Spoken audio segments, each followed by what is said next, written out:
আসসালামু আলাইকুম প্রিয় দর্শক, কেমন আছেন সবাই? এই ভিডিওতে বানিয়ে দেখাবো ভিন্ন স্বাদের একটা ডালের রেসিপি, যা ছোট বড় সবারই পছন্দ হবে। এটি আপনারা ভাত, রুটি, পরোটা যে কোনোটার সঙ্গেই খেতে পারেন। খেতে বেশ দারুণ লাগে। চলুন রেসিপিটি শেয়ার করি। এখানে আমি কিছুটা মুগ ডাল নিয়ে নিয়েছি। মুগ ডালটিকে অল্প আঁচে একটু ভেজে নিব। নিয়ে নিয়েছি হাফ কাপ পরিমাণ মুসুরির ডাল এবং হাফ কাপ থেকে সামান্য কম মুগ ডাল। এটিকে এবার আমি ভালোভাবে ধুয়ে নিব। মুগ ডাল ভেজে রান্না করলে এর স্বাদটা দ্বিগুণ বেড়ে যায়।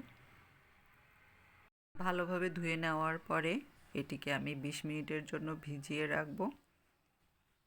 ঝটপট সেদ্ধ হওয়ার জন্য আমি এটিকে প্রেসার কুকারে বসিয়ে দিব।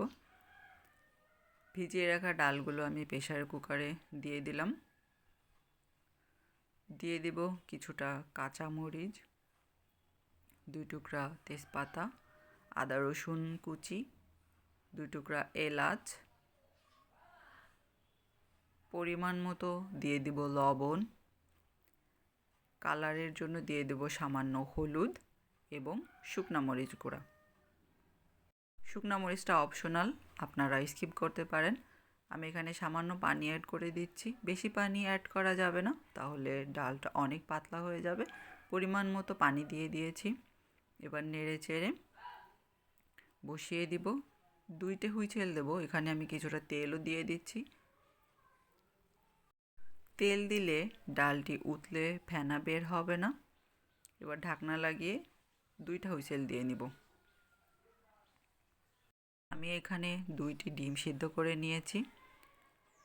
ডিমগুলো মাঝখান থেকে কেটে আমি কুসুমটিকে আলাদা করে নিব এবং ডিমটি চিকন চিকন করে কেটে নেব। আপনারা আপনাদের পছন্দ মতো যে কোনো আকারে কাটতে পারেন, কোনো সমস্যা নাই। যারা ডাল খেতে পছন্দ করে না, তাদেরকে এভাবে একদিন ডাল রান্না করে খাওয়াতে পারেন, অবশ্যই পছন্দ হবে। বাকি উপকরণগুলোও আমি রান্না করে নিচ্ছি। দিয়ে দিচ্ছি কিছুটা জিরা, কিছুটা মৌরি এবং দিয়ে দিব সামান্য কালো মরিচ। জিরা আর মৌরি যদি এভাবে তেলের পরে দিয়ে ডালে অ্যাড করা হয়, তাহলে খেতে অনেক ভালো লাগে, সুন্দর একটা ফ্লেভারও বের হয়। দিয়ে দিয়েছি কিছুটা সাদা তিল। ভালোভাবে নেড়ে চেড়ে একটু গোল্ডেন ব্রাউন করে নিব। দিয়ে দিচ্ছি কুচানো রসুন। এখানে রসুনটি আপনারা থেতলেও দিতে পারেন, আবার কুচি করেও দিতে পারেন। এবার দিয়ে দিব কুচানো পেঁয়াজ। আপনারা আপনাদের পছন্দ মতো এখানে বাড়িয়ে কমিয়েও দিতে পারেন, কোনো সমস্যা নাই।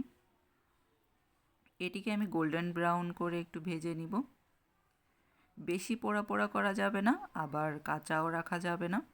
তো এই পর্যায়ে আমি কুচি করে রাখা ডিমগুলোও দিয়ে দিচ্ছি। ডিমগুলোকেও একটু নেড়ে চেড়ে ভেজে নিব।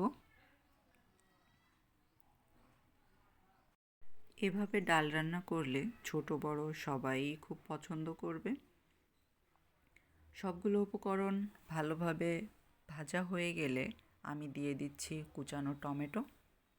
টমেটোগুলো দিয়েও আমি একটু ভালোভাবে নেড়ে চেড়ে নিব, যাতে টমেটোর কাঁচা গন্ধটা না থাকে।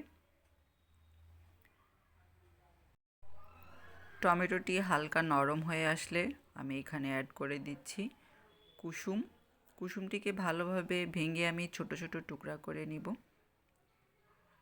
টমেটো এখানে নাড়াচাড়া করতে করতে অনেকটা নরম হয়ে যাবে। এবার দিয়ে দিব সামান্য চিনি। চিনি দিলে ডালের টেস্টটা আরও সুন্দর হয়। ভালোভাবে নেড়ে চেড়ে চিনিটাকে গলিয়ে নিব। এবার এই গরম গরম অবস্থায় আমি এটিকে ডালের ভিতরে অ্যাড করে দিচ্ছি। আপনারা এটি কড়াইতে রেখেও করতে পারেন। আমি আগে বাটিতে সিদ্ধ ডালটি নামিয়ে নিয়েছি, তারপরে তড়কা দিচ্ছি। সবগুলো উপকরণ ভালোভাবে মিশিয়ে নিয়ে আমি এখানে কিছুটা কুচানো ধনেপাতা অ্যাড করে দিচ্ছি। ডাল এভাবে রান্না করলে যে কতটা মজার হয়, তা আপনারা না রান্না করলে বুঝতে পারবেন না। বাসায় অবশ্যই ট্রাই করে দেখবেন।